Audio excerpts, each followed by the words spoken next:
Well, ready, set, and here we go. What a difference, what is it, 8 hours make? I was a little shocked when I woke up this morning and there was snow on the ground, unpredicted. How about the rest of you? But what a gorgeous spring evening. Welcome to the Wichita Art Museum. I'm Patricia McDonald, director at the museum. Gosh, I have been waiting for this night in this program since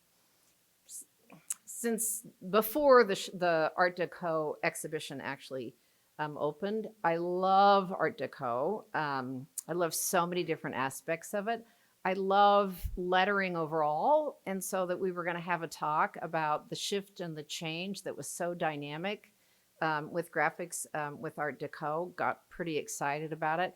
And who better in Wichita to regale us on the dramatic changes that happened in graphic design and with lettering in particular than the beloved Jim Hellman. We'll save just in a moment or two, I'll actually introduce him. I want to acknowledge that we partners this evening. So yes, presented by the Wichita Art Museum, but we linked arms with AIGA locally in Wichita. So AIGA stands for American Institute of Graphic Artists. It is the national professional association for designers overall. And I know they spread the word, and I bet a number of people in the room are part of that organization. So our art museum would be absolutely nowhere if enlightened, great people didn't step forward with support for the things that we do, and particularly for exhibitions. And I want to take a moment to recognize the guardian angels in our city who helped us with just incredible sponsorship for our American Art Deco exhibition. So this show was quite generously underwritten by our presenting sponsor, which was the Latner Family Foundation, the Judy Slauson Exhibition Fund, and the DeVore Foundation are our lead sponsors. Emprise Bank, Charles Baker, David and Rynthia Mitchell, and Jan and Steve Randall provided additional, I would tell you, major underwriting. Eric Engstrom and Robert Bell and Sarah Smith are principal sponsors.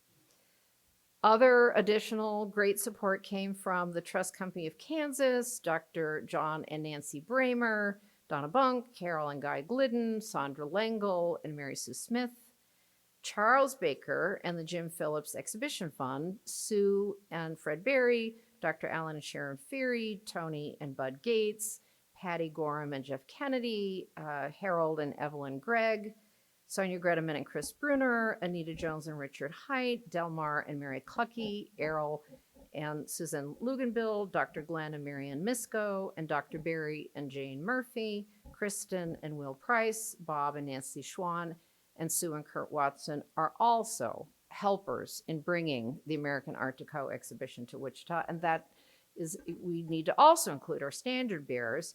The Paul and Barry Foundation supports really all our exhibitions and public programs across the entire year.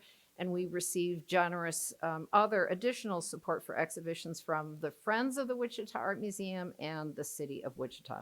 So especially because so many of people that I just named are in the room, please join me in applause for the Guardian Angels.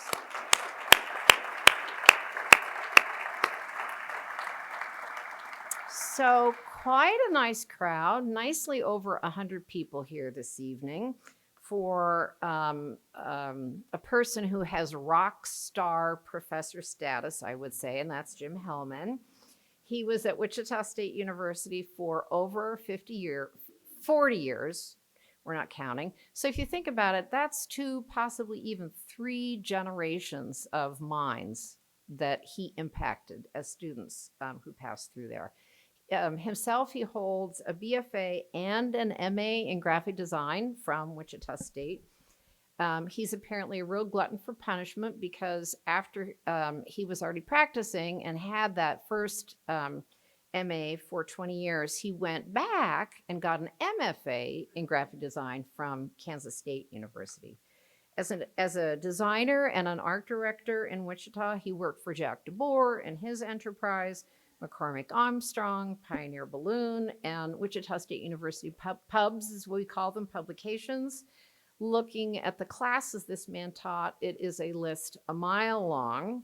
but includes such things as color theory, design theory, visual communication, drawing, production techniques, digital media. Who knew at a certain point he had to teach himself all of that for design, plus typography. So, Jim, your impact in Wichita and across Kansas will be long, long lasting. Thank you for sharing your expertise in lettering with us this evening, and welcome to the podium. Thanks.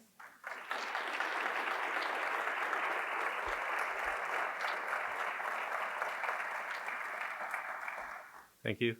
I went to K-State because I needed an F, and that was the only way I could get one. So, at any rate, okay, Art Deco and its life in lettering. I started early in Art Deco. This was a car that my dad drug home one day. He worked in the oil field, and there was a junkyard at the corner of 4 farmers' property, and this car was in there. So we got it out and we cleaned it all up and painted it, and it had glass lights. So we electrified the lights, and I had a little switch. I could turn the lights on at night and go up and down the sidewalk. At any rate, it was just amazing to me, the details on that particular vehicle, and I enjoyed looking at it until one day he was washing his car, and I pulled mine up behind his car and washed it, and then went in the house and heard the crunch later on. But my mom used to drag me to the Reno County Courthouse, which was another mecca of Art Deco at the particular time, built in 1931, with money that was available even during the Depression, because Carrie Salt had ruined the land where the old courthouse was, and volunteered to pay for a new courthouse rather than be sued.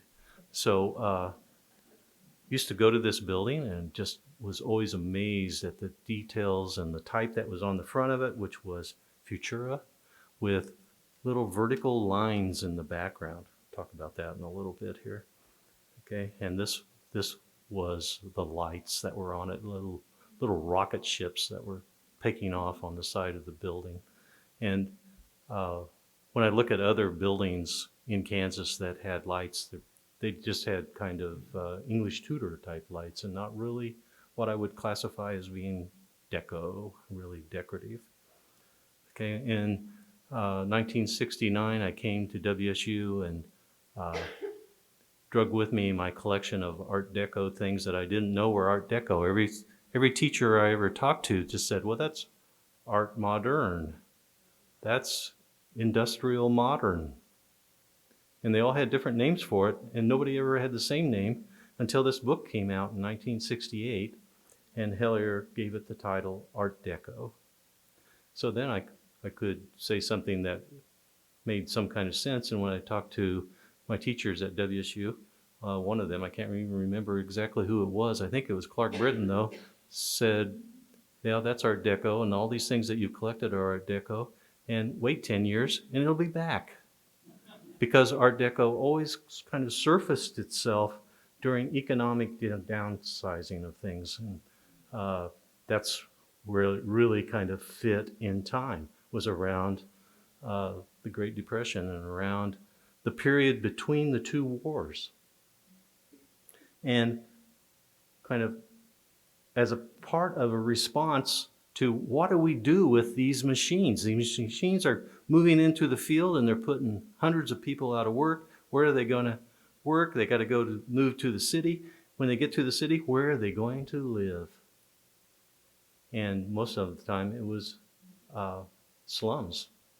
So what kind of housing can we build economically to make life reasonable for these people, as well as things? Give them things for life and manufacture those things cheaply as possible. And how do we make them cheap? Industry. We used the Industrial Revolution. The problem was we also used the Industrial Revolution to fight a world war and almost annihilated a good part of the population and destroyed cities. How do we rebuild those cities now was the big question. Oh, and the shoes? The shoes were in the book, and I dearly wanted a pair of those shoes. Never could find any. Okay, so to kind of establish the history of this, we're dealing with type, not necessarily the social economic impact of things, although that is involved in this to some degree, because a lot of the design that was being done at that particular time had to do with either publishing or advertising. And advertising was really getting off the ground at this particular time in the early teens and 20s and 30s. There was advertising agencies in New York City and Paris and different places, as well as advertising in big stores in New York City. So where'd that type come from? Why does it look the way it does? A good part of what it looks like comes from this particular structure, which is the Trajan column in Rome.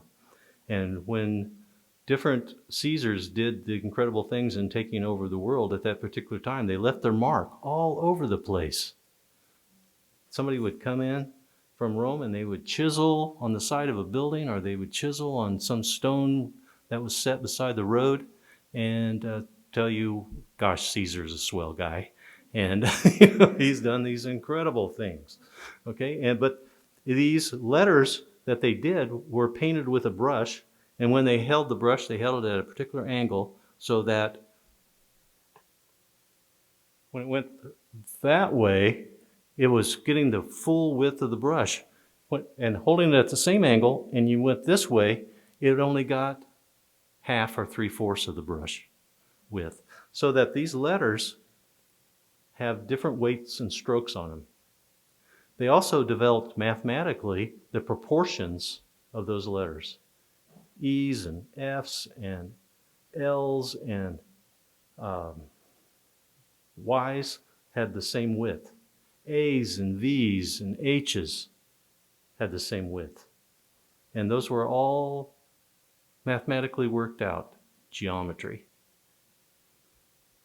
Okay, so here's a sampling of the type from Gutenberg, which was a German guy, and German words are very long, so consequently they squeezed their type to kind of get it to fit on this piece of paper that they were trying to print on, and nobody else could read it unless you were German. You know, if you were German, you couldn't read anything unless you interpreted it into Fractor, okay, the typeface that the Germans used. But everybody else couldn't read it at all.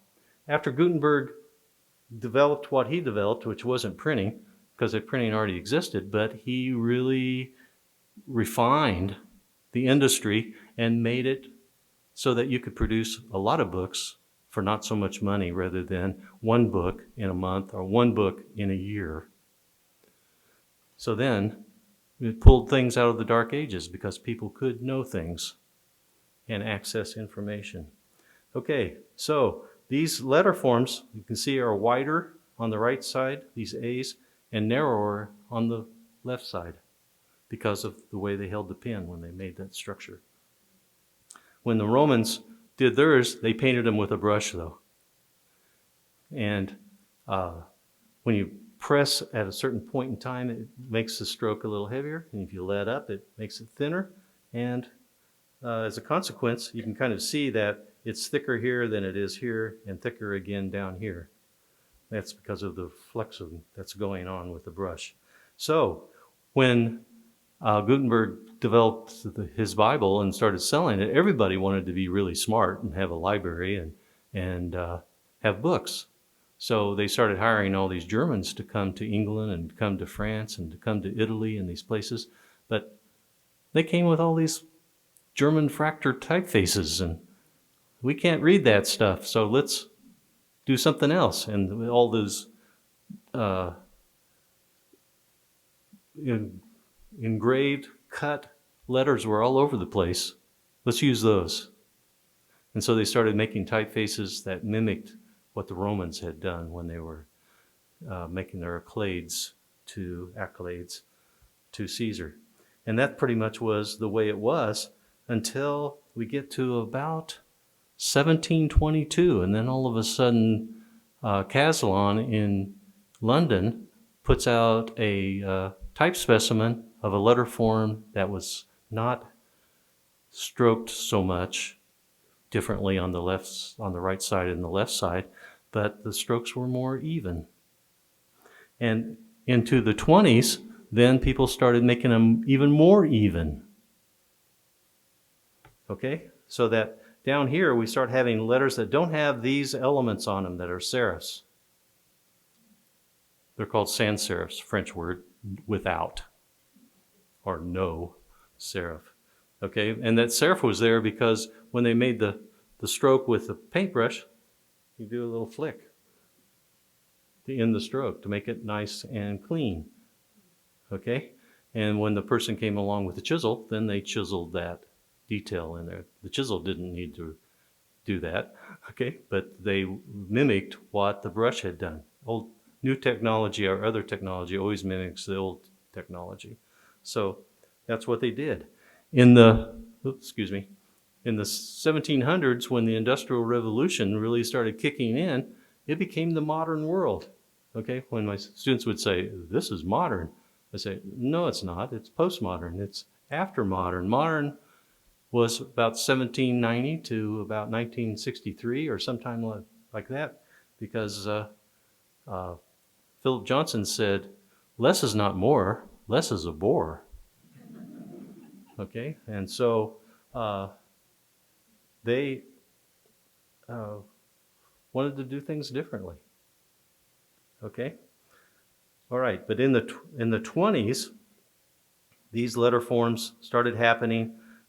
Rudolf Koch in Germany, Paul Renner in Germany is drawing these letter forms, and Hitler hates them because they're not fractal. But then eventually Hitler had to deal with the fact that, hey, I could take over the world. And if I do take over the world, how do I communicate with all of these people? They can't read fractal. So I need a typeface that they can read. So let's get Paul Renner out of jail and we're going to use his typeface. Okay? So that's what's happening with these forms. Okay, I'm taking way too much time with this. All right, so here's kind of Victorian hangovers in the modern period. All right, and we have typefaces, and those typefaces are decorative. Okay, and the design of the piece is very symmetrical. What's going on over here on the left pretty much is mirrored. If I put a mirror right in the middle of this and looked at it, I would get almost the whole picture. Okay, same way with what's going on the right. It's symmetrical. Okay, and it's all filled up. Once we had to start dealing with what are we going to do in the cities to handle all these people that are coming in, we need to organize the space. So space became a design element, something to be designed with rather than filled up with elements. And at the same time that previous thing was being done, this was being done in England by a couple of dudes who called themselves the Beggarstaff brothers.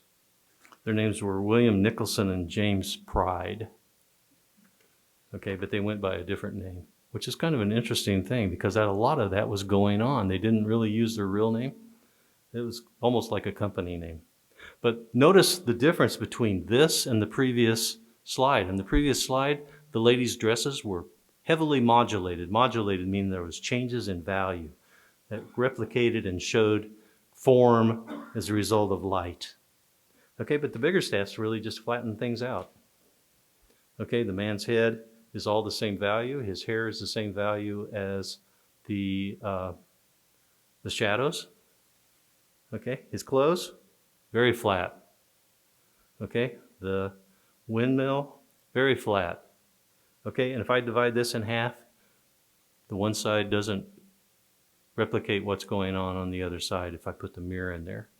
So this is asymmetrical because it's not the same left and right. Okay, even there's more weight on the left-hand side than there is on the right-hand side. When I was in the second grade, I had a friend who was a giant among second graders.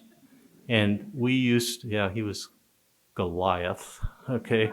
And I was just a little guy, and we'd get on the teeter-totter, and if Ralph was really if he really liked me that day and everything, I might get a chance to touch the ground. Okay, but if Ralph moved his rear toward the fulcrum and I pushed back on the seat away from the fulcrum, then I could touch the ground and I could push off and he could push off, and we were teeter-tottering. Unequal weights around the central fulcrum, okay, can balance. If the heavier weight is closer to the center and the lighter weight is pushed away. Okay, Art Nouveau.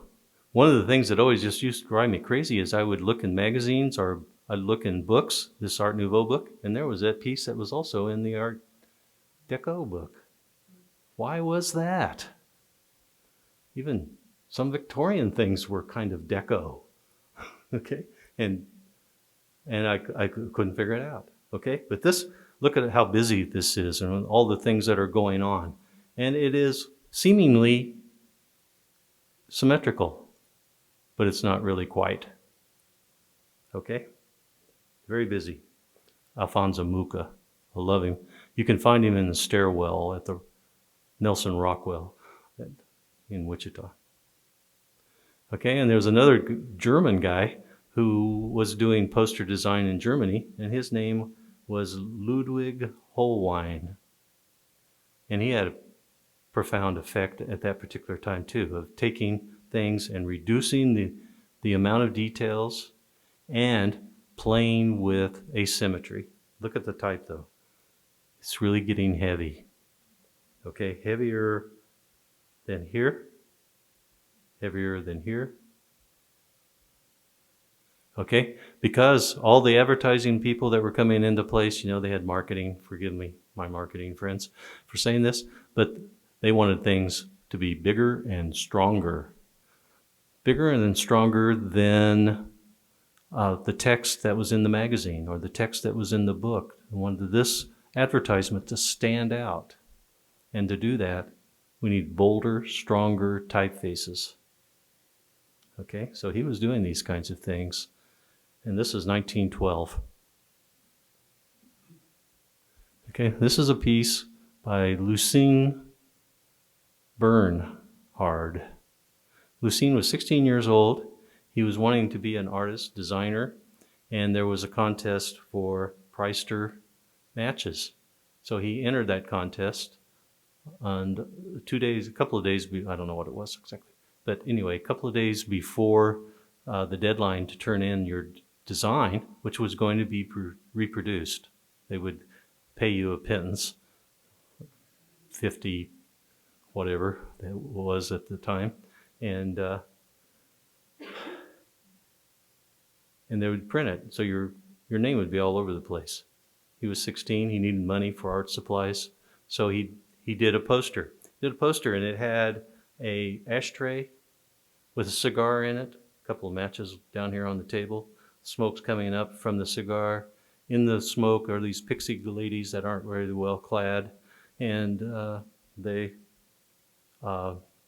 was his answer to the poster for Preister. Took it to a friend and showed it to his friend and said, Lucien, this is really a great poster. It's a great advertisement for cigars.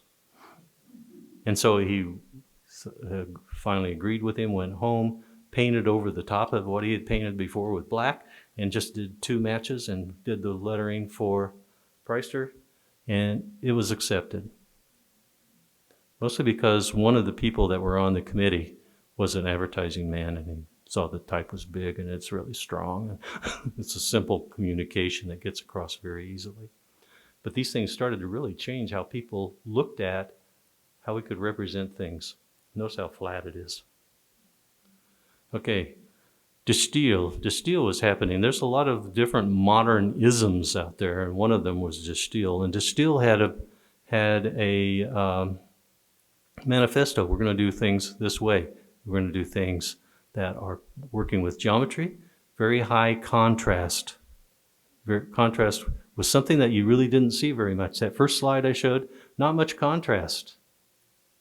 Okay, everything kind of just gradating from one value into another value into another value. Okay, but this is very high contrast. And contrast was becoming important because there was so much contrast in life. For hundreds of years, there was no changes. I wore the same clothes my parents wore. I drove the same kind of vehicle as my parents drove. I lived in the same kind of house my parents lived in, and my grandparents before them, and my great-grandparents before them. Not much change going on. Now there's dramatic changes going on because of the Industrial Revolution. How do we deal with that feeling? Okay, and the Bauhaus, about the same time. These things are just kind of overlapping each other and flowing into each other. And in here, let's get rid of all of this. Their answer was, let's get rid of all of the extra stuff. Let's get rid of the serifs. Let's get rid of decoration. Let's get rid of color. We're only going to use 3 colors, yellow, blue, and red, and black, which is all color. So let's simplify things. Okay? So what are we going to do? We're going to do Art Nouveau. Let's make everything natural. Let's get back to nature. Let's have everything flowing and lots of Gouga things and lots of details, and let's just be natural. Okay? And what are we going to do? Well, the Art Deco people come kind of walking down through the middle of this, and they say, gosh, that's cool. Look at what they're doing over here with this type. Sans serif, really bold. Cool. Simplify the color. Cool. Let's not have too much variation in value. Cool. Oh, look what Art Nouveau's doing. They got all these plants and things. We'll throw some plants in there. Okay. We'll be happy. These guys are real serious. Oh, it's got to be simple. No, it's got to be natural. Chill, guys. Let's do both. Okay, and that's pretty much what they did. They just kind of incorporated whatever was going on architecturally. Oh, look what those Persians did. Look what those Egyptians did. Look what those Indians did. Let's incorporate those ideas into our design. Okay, so we can do asymmetry, like the Bauhaus, or we can do symmetry, like Art Nouveau. Or we can do both, depending on the situation. So, in 1925 in Paris, there was an exhibition, and this was a poster for that. I found 2 posters for it. Here's this poster, which looks kind of leaning towards Victorian, okay? Except that there's not much modulation. It's pretty much a value next to a value next to another value, creating a dominance and relief to that situation, and the type is symmetrical, but sans serif. Okay? Here was another poster for the same event. All right? Little less symmetrical, and the type. Look at the strength of the type and the decorative element that's in the type. We'll take the type and we'll cut out a little piece and put a little undulating color element in there. Okay, we're going to pick up the pace now. I'm going to try to shut up somewhat. I've kind of covered what is really, really important here. Okay? But look at this A, with this little V thing. I was wondering, where did that come from? I thought at first, oh, that's geometry. You can put a triangle in there, or you cannot put a triangle in there. But you know what? In Celtic alphabet, the A has that shape. So they were just taking that cultural thing, and yeah, it looks like a triangle there. Let's put it in. Okay, at this particular point in time, things are very different than they are now. Now we have computers, we can create designs, we can show you what that design is going to look like, and we can get it reproduced. At this time, though, in the 20s and 30s, offset printing was pretty new. There was lithography, but offset printing was pretty new. And somebody had to do art to make it work. And the people that were trained as artists weren't necessarily skilled in that particular activity. So what they would do is they would sketch out what the design looks like, put down these little pieces of paper for what color was going to go in that field, take it to the printer, and then the printer's people would do the art that was necessary to get it printed. Other people would just paint. They would just paint their thing, make a painting, and then it would photographically reproduce it, because photography was happening. Okay, here's the finished piece. The client changed some of the okay, some of the size relationships, and even added a few little letters and little twists to it. Okay, and see the triangle and the A. Okay, and the triangle in the P. We refer to these as counter spaces. Okay, so in the counter spaces, they kind of used those shapes, which was happening all over Italy. They called it Futurism. Oh, those Italians, they did some pretty cool things. Okay. Now, besides the fact that I can draw letters, as was done on the Campari piece, I could go to a printer and they may have type that was available to me. So when Edward Johnson did the logo for the London Underground, type foundries in England wanted to have that type available so they could sell it, so that was produced. This is going way beyond, because all it came in one size and one weight, okay? And then later in the 30s, again in the 50s, again in the 70s, then the development of different weights of that typeface started to happen, okay? And Futura was the same thing in Germany with Paul Renner, and that typeface evolved from 1927 into the 30s, into the 50s, into the 90s, and continues as technology changes. Then these typefaces have to be redrawn for those technologies. Okay, here's Edward McKnight Coffer. Edward McKnight Coffer was an American.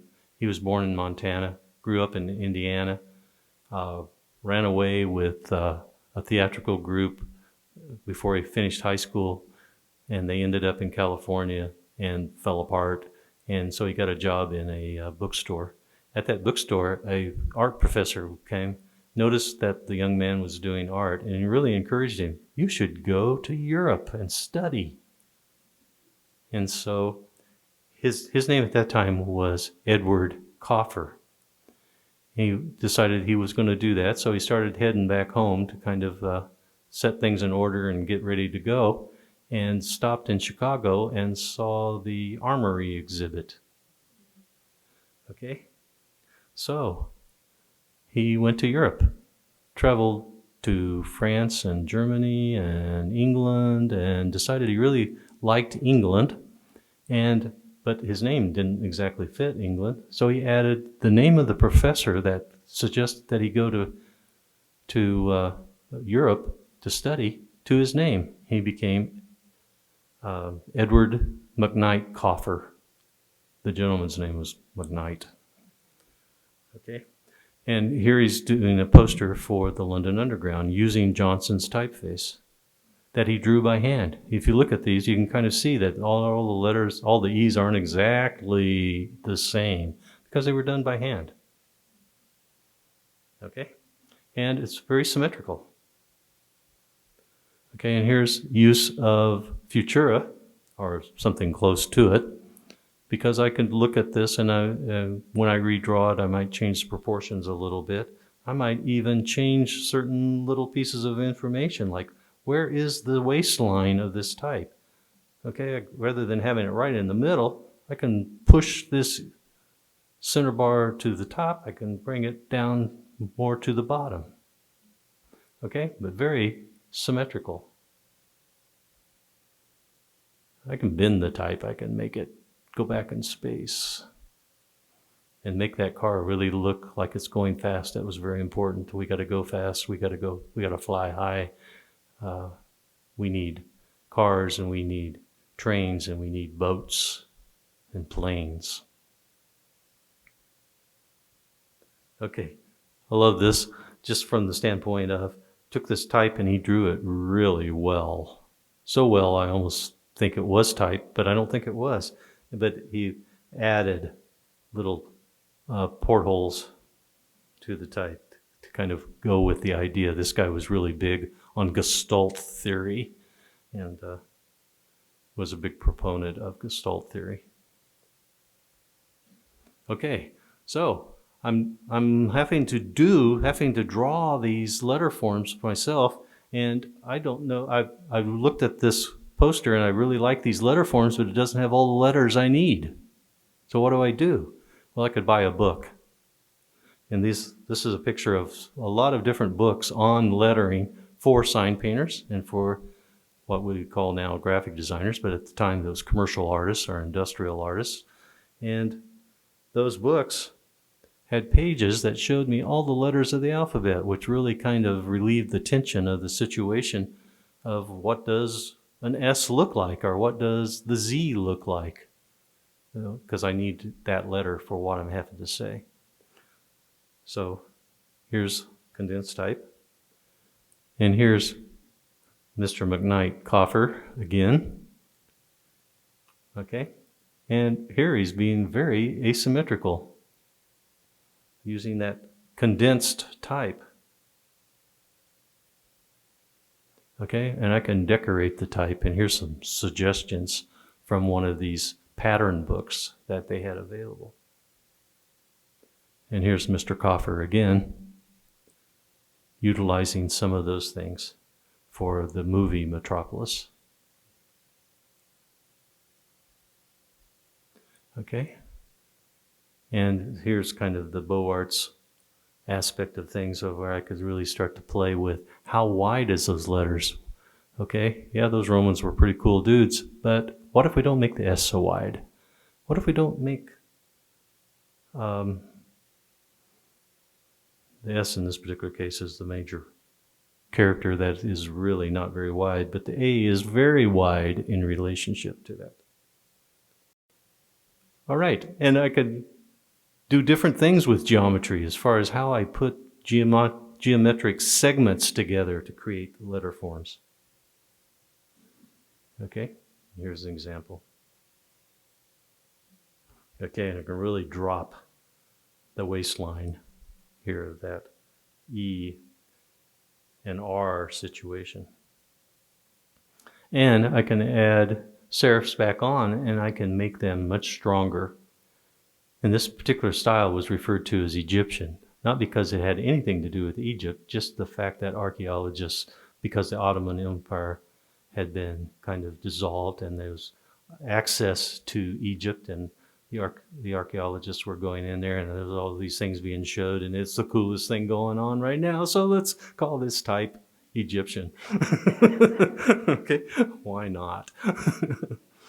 Okay, and this is a designer who I really kind of like, Joseph Bender, and he was Australian, and he went to Germany and did a lot of work, and then when things started getting kind of weird in Germany, then he came to America and did a lot of work for the Navy and for A&P grocers and coffee. Okay, another type style that was really very important because it was used a lot for, or the idea of it was used a lot for big boxes that were having to be shipped across the ocean, and so they used stencils to paint on the side of the box information. And so that, because of that traveling aspect of things and the mode of travel, then the designers started stenciling type. Even Reuter's type, Futura, got stenciled, although Reuter kind of balked at that, but they just went ahead and did it anyway because Bauer was, they owned the type now. They paid him for it. So they added a kind of a stenciling, very blackness to kind of the geometry of his type. And other people did this same thing, and sometimes it got called Cubist bold and other names because Cubists were doing cool things too. So we'll use those ideas. Okay, so this is very close to Cubist bold. And here's the example. But in this particular, because the guy was drawing this, whoever the person was, okay, it's a ski guy. Okay, somebody from one of the Soviet bloc areas. Okay, and notice that on his, he got rid of the little serifs that were on this type. Go back here. See the serifs? See the thick and thin relationship? He really pushed that thick and thin and got rid of the serifs on some of the letters. On others, he left them on. Okay? Now, if I was teaching the class, I'd be saying, let's be consistent with this, okay? But I look at this and I think, who cares about consistency? It's really interesting. And that interest is really an Art Deco idea. I got to get this idea across. Okay, there was an Iranian cleric who was traveling around about the 12th century, and he came across a woman who was having difficulty giving birth. And they kept working with her and kept working with her, and she just couldn't push the baby out. And so the midwife took a piece of cardboard or something and wrote on it Roman numerals 1 through 9. And then she did Sanskrit 1 through 9. Read this. The lady read it, gave birth. Okay? She knew something that OBs don't know. And that really was because the reason I'm kind of bringing that up is it was a right brain, left brain, not just one or the other. Okay? And the internationalists, the Bauhaus people, it was all left brain. Okay? For the most part. Now, there was some very creative things that they did, but for the most part, their designs, especially their typographic designs, were all kind of left brain, very clean, very precise. Okay? All right, Art Deco. Let's put those things together. And I think that's why we like it so much. Because if I'm right-brained, it shows me some left brain. If I'm left-brained, it shows me some right brain. Okay? I'm getting both of them. And that's kind of cool. When I was in college, before I was in college, when I was in high school, my mom would take me to the library so I wouldn't run with the wrong crowd. And I was just walking down through there, and I read this little book cried to me, "Hey, look, I'm over here." And I got that little book out. It was real thin. I thought, I can read this. and so I did. And it was Jan Tschichol's New Typography, and he was advocating everything should be asymmetric, sans serif type. That's the law. And if you're stupid if you don't do that. Oh, I didn't want to be stupid. And Bruce knows how clean my design was at one point in my life. almost sickening. But I would wrestle with things to make them asymmetric. 2 o'clock in the morning, I'd be wrestling, trying to make this stuff work, and and then I went to grad school, and Clark Britton said, "Have you read Tschichol's New Typography?" And I was, "Oh yeah, I read that." I said, "Well, what do you think?" I said, "Yeah, I pledge allegiance to Helvetica and the typeface." That. Yeah. Okay. He said, "Did you read the preface?" Preface? Who reads prefaces? Or forward? Skip over those things. He said, "Go back and read that." Jan Tschichold gave up on all of that. He started designing books for Penguin, and they were serif typefaces. Some of them were asymmetrical, but a lot of them were symmetrical. And I thought, crud. I've been wrestling with type trying to make it asymmetrical when it really wanted to be symmetrical. Decos didn't have that problem. They just, whatever worked is what we're going to do. Okay, now, time is up. Let me get through these. Okay, so here's kind of a typeface, kind of close to a typeface. That was called Broadway. Okay. Vogue did some really cool things. And after this, you're not going to get to see all of them. Go look online. Just type in Carney Nash or Vogue covers. They have all of the covers ever done on their site. And you can look through things from the 20s and the 30s, and they're amazing. Okay, but look at the variety of things that are going on. I got thick and thin. I got all thick. I got thin and thick. Okay, I got things jutting out. I got things elongated. Cool. This is amazing. And on this piece, it's all there. All those things. Thick and thin, and highlighted, and not. And look at that S. Oh my gosh, that thing's wonderful. Look at this S down here. Oh, where'd that go? Look at that S. Oh, it's tired. It's laying down. Okay. All right, and I can outline type. Okay, and this boldness was very important. And everybody thought, this is new. This is great stuff. Okay, I ran across this little piece of ceramic down here. It's 100 to 250 AD. Spain. Look how bold that type is. Nothing new under the sun. Okay, so here's the application of that with the little triangles in the A. Okay, and okay, all right. But again, this is a repeat of the same slide. I can decorate it.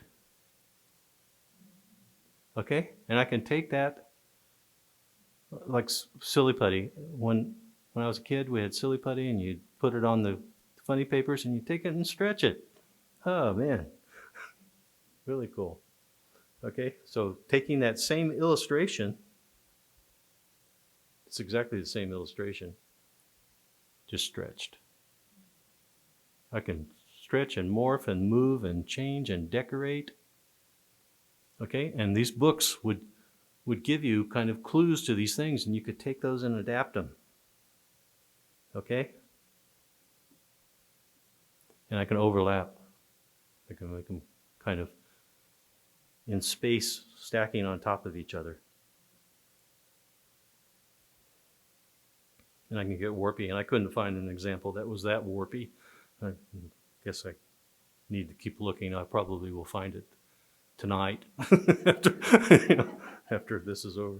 But I did find this. This is for wool coats. So the type is kind of woolly. Can you see? Does that show up? Yeah. Okay, and how far can we go with black?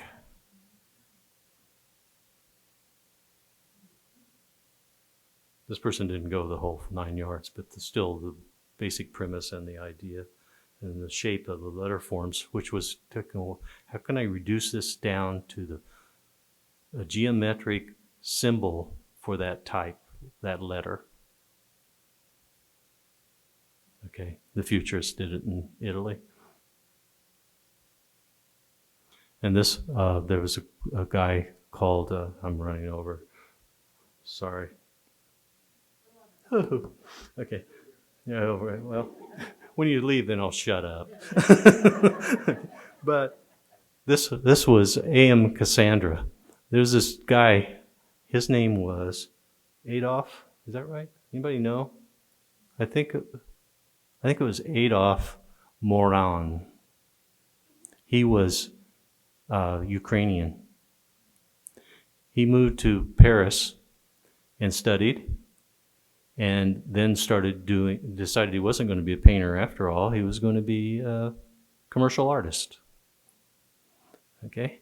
And so he changed his name because he didn't, the trouble was Moran sounded too close to moron, moron.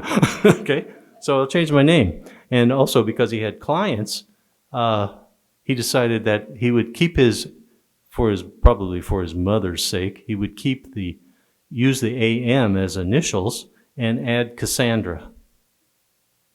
Cassandra, yeah, that's probably how I should be pronouncing that, not Kansan, okay, but was a Greek prophetess. She prophesied, but nobody paid any attention. Okay. Perfect name for an industrial artist or a commercial artist or a graphic designer. Anyway, he designed this typeface, and here he used it.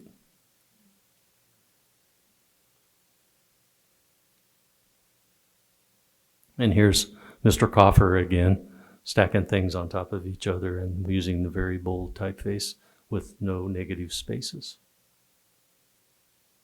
Except for the study access code. Pretty straight-laced. Okay, 3D type. Can we skip that? Can we just kind of go through? Okay, close. This is over on Walnut Street, just south of Douglas. The Stevens family had a candy and tobacco shop, and I guess I'm not from Wichita. I obviously was from Hutchinson, but they would have trucks at all the football games and selling candy, maybe cigarettes too. I don't know, but at any rate. And this I got from the Historical Society. There's a building downtown on Douglas. Next door to this building was this building. I also got a picture of Henry's, but it's not very deco. But they were on Douglas too at one time. Okay, the Anita Apartments. I'm going to go fast through these. Okay, Bancroft. Love this. Okay, I said that we'd see this again. This is called cameo. When you would put this kind of linear pattern behind a typeface or inside of a typeface. Okay, I'd love to have that in my backyard. I love this. This is in California, in Los Angeles. Everything's going on here. I got condensed type. I got not condensed type. I got type that's filled in. I got a type that's not filled in the negative spaces. I got it all right here in the McGraw building. Oh, okay. This is on top. If you have to be a homeless person, this would be a great neighborhood to be homeless in. You could wake up every morning looking at this. It'd be great. And here's what the entrance looked like. It doesn't look like this now because it's occupied by other people, and they've taken this all down. But at one time, that was the markings that were on the building. And the Paramount, Oakland, California. This was a theater that was built again during, they already had the plan for when the Depression started, and they had the money, so they just spent it. They just spent it and went ahead and built it anyway. It's not a theater now. It's the Oakland Symphony's headquarters, and they actually performed there. That is such a weird A. Where did that A come from? It has no relationship to all the other rest of the letters other than the weight of the line. Okay, but I love this. Got this pregnant S. It's gonna give birth any time now. And I don't know why the W is so stinking narrow. There's no reason for it other than maybe the SLO, they had to stop a car too fast and they just got squeezed, got caught in the squeeze. I don't know. Okay, packaging. All right, I'm going to shut up. Here it is.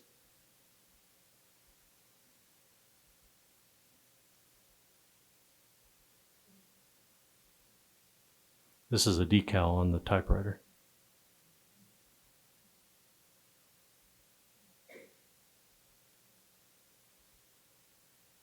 Okay, Cassandra. Okay, he designed these typefaces for, okay, I will mispronounce this horribly. What is it? Pinot? Pinot? Pinot? Pinot? So anyway, that was a very old type foundry in Paris. And the second generation, Charles, who owned the company, was really hot on Art Deco type and really advocated using it and making it for printers to have available. So he hired Cassandra to design these different typefaces. And if you like this type, P22 has a wonderful version of it. And they did this typeface too that was Pinot. And Charles, when designers would use it and he'd find out that designers had used the typeface with his name, he sent them telegrams thanking them for the use of his typeface. Oh, and I love these little Turkish architectural elements that are added to these Turkish cigarettes, you know. Yeah, this is probably the most famous one. Incredibly worked out design, very strongly based on a grid. And Cassandra was very skilled with airbrush. He used airbrush for drawing these things out.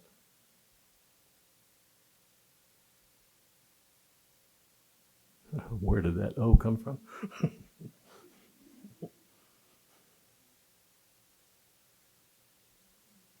Okay, his type really wasn't very fancy most of the time, but really nicely laid out symmetrical and asymmetrical designs. Okay, except for here. And I always loved this in school. I didn't drink personally, but I thought this was an incredible idea to take a picture of the little character that represented the product and show him filling up. Okay. Oh, and Aaron Douglas, which is in the gallery, you can go see his paintings, but he also did book design and magazine covers. But he just used one typeface. Okay, there's some slight variations in places, but pretty much it was this same type all the time. I love his illustration, or his painting, or whatever you want to call it. The eyes just are amazing. Okay, Vogue, real fast.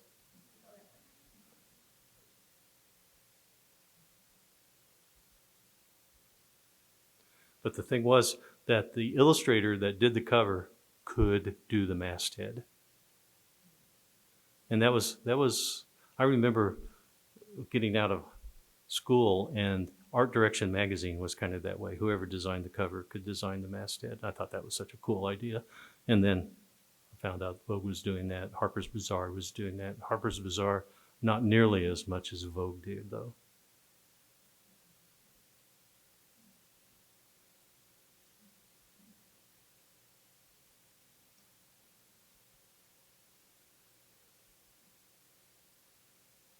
Yeah, there's no thick and thin on that. Oh, it's just all thin. Okay, here's the one where it's all varied. And then here it's doing the Charleston. It's all over the place.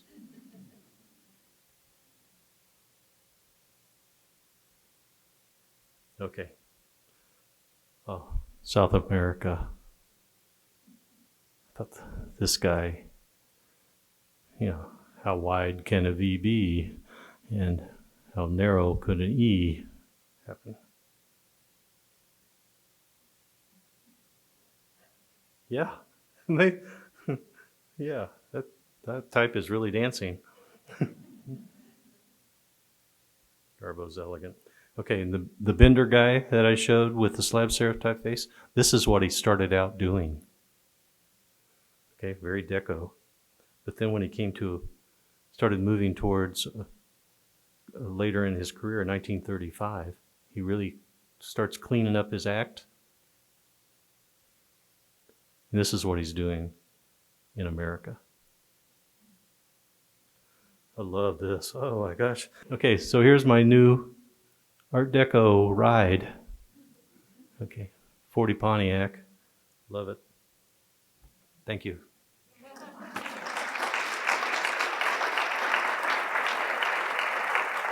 Okay, don't have any questions, right? In the show? Yes. Oh, it's too nice. Those are nicer than they were when they were new. I saw them when they were new. Do you have any theories for why it just all broke loose in teens, 20s, and 30s with so much experimentation? Yeah. I'm not an expert. I love it, but I don't think anybody's an expert. Well, maybe Hillary, what was his name? Hillier is considered an expert. I really think, though, it was just kind of a there was this cleavage between Art Deco, Art Nouveau, and what ultimately became the international style, the Bauhaus, which started in England really with the arts and crafts movement. Yeah, but the question is, what are we going to do to rebuild things, and how do we design things to get people's attention, especially in this particular situation? Okay, and I think it really was almost this right brain, left brain type thing, that there was so much tension between the ideas, the difference between the ideas of how do we rebuild the world, how do we deal with life with the Industrial Revolution, and there was these kind of make it plain, make it simple, and no, let's kind of ignore it. Even in the arts and crafts movement, Morris espoused, oh, if I could go and sit in this very simple, plain room, and then he designed this wallpaper. He just couldn't do it. Okay, but he could espouse the theory, and then when the Bauhaus picked that up, because in Germany after the First World War, they were desperate to rebuild. They were really kind of saddled with the responsibility. You created this horrible situation in this war, which they did, and you're going to pay for it. And I think that's why we had the Second World War, because we didn't really deal with the hurt and the problems that were in Germany at the time. But there were other people, who just kind of, oh, that's so cool. This is cool too, and I'm not just saluting you or saluting you. It's all good. People just know Maureen, and and I'm one of them, that thinks that's okay. And pretty much in my professional design, I just like to experiment and play around. And I know other people, they've come up with a solution, and that's what they do. And they do it until the last client drops dead. And then what am I going to do? He's got things for you to look at over here. We did record this evening, so if you thought that was fabulous, go home, tell neighbors and friends. It'll take us a little over a week to get it up on our website. And also tell your friends and neighbors and anybody and everybody about this cool Art Deco exhibition that we have. It's here through the month of May. We've had some really great response and increasing attendance, and help me to get it out across Wichita. So thanks for coming this evening.